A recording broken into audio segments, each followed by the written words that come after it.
Welcome back, Wargamers. Purple Druid presents Wargame Culture. Today, for Miniature Monday review, I guess we'll call it since it's Tuesday, we're going to look at the things that I managed to accomplish this week, which were substantial.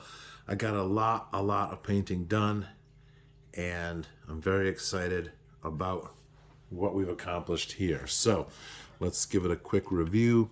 We have our Xenomorph minis. These are 15 miniatures, 15 millimeter miniatures from Coruscant. Can we focus? Can we focus? Maybe not. All right. In any case, I made some jungle ones. I made some Badlands/desert ones. I also have a Desert Hunter. This guy came out pretty good. There we go. And I think the basing works pretty well. Then I have these troopers over here. I made these in 2 squads. 5 of them have orange shoulder pads. 5 of them have blue shoulder pads. And their boss, as it were, is this hunter in power armor. I gave him the ghosty gray power armor, so they'll tie right in. Then back here you can see we've got the desert hunters in power armor. And then we have the more traditional green in power armor. The tiger stripes were quite a pain in the Tukas to do.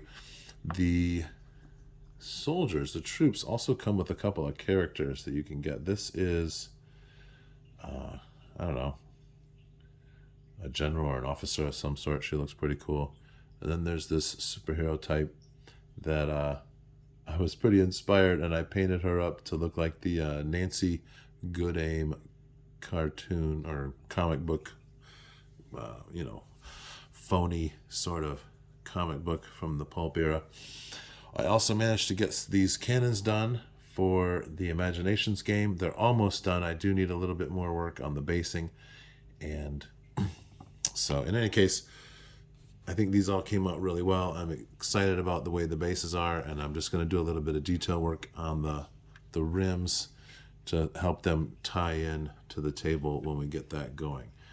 I also managed to get some basing work done on the Imaginations troops, and I'll pull those out next.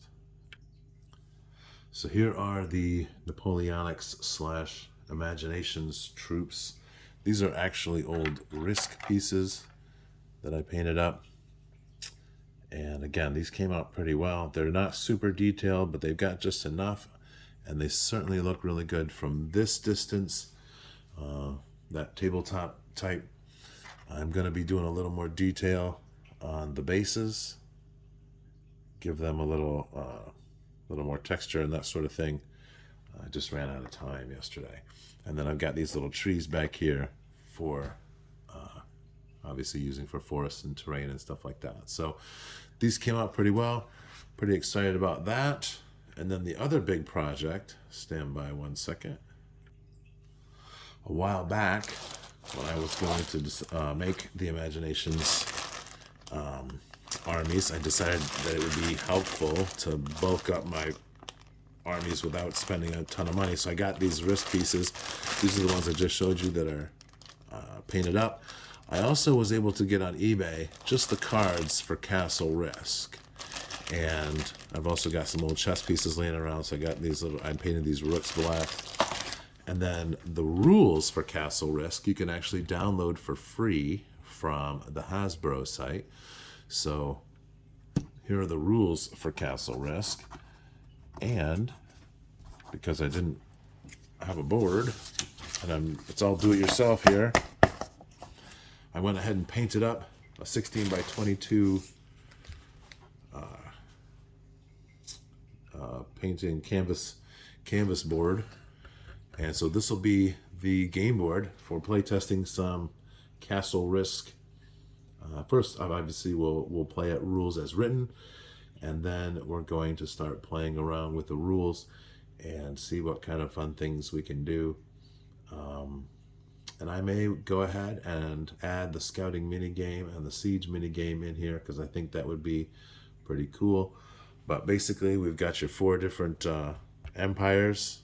The tan spaces are the neutrals. And because I always hate on the risk board that little dotted line that shows where you can attack from one area to another across the water.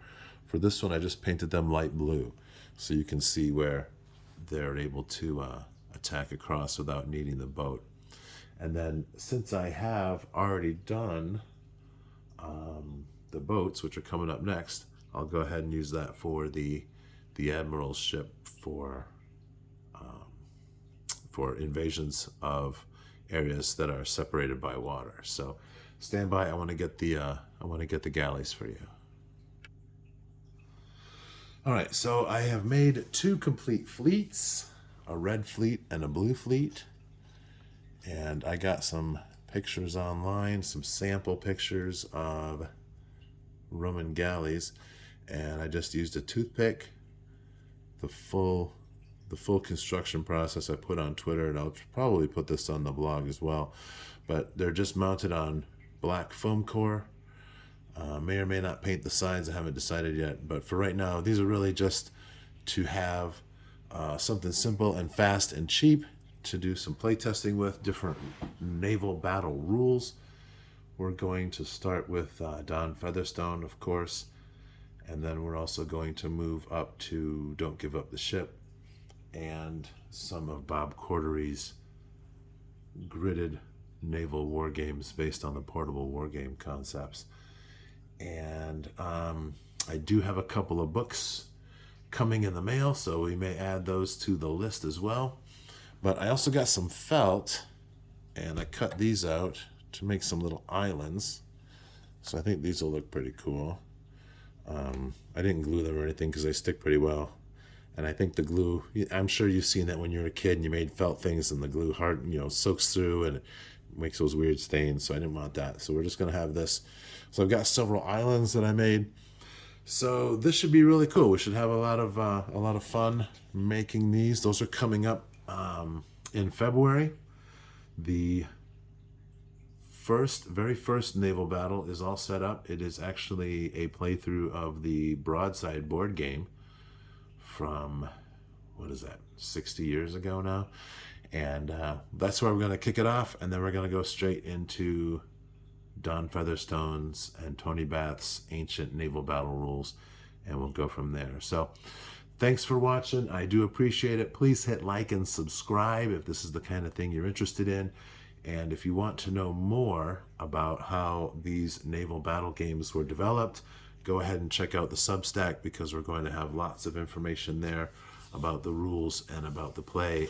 And you'll be able to get the full battle videos via the Substack. So thanks again. Have a great day and keep on gaming.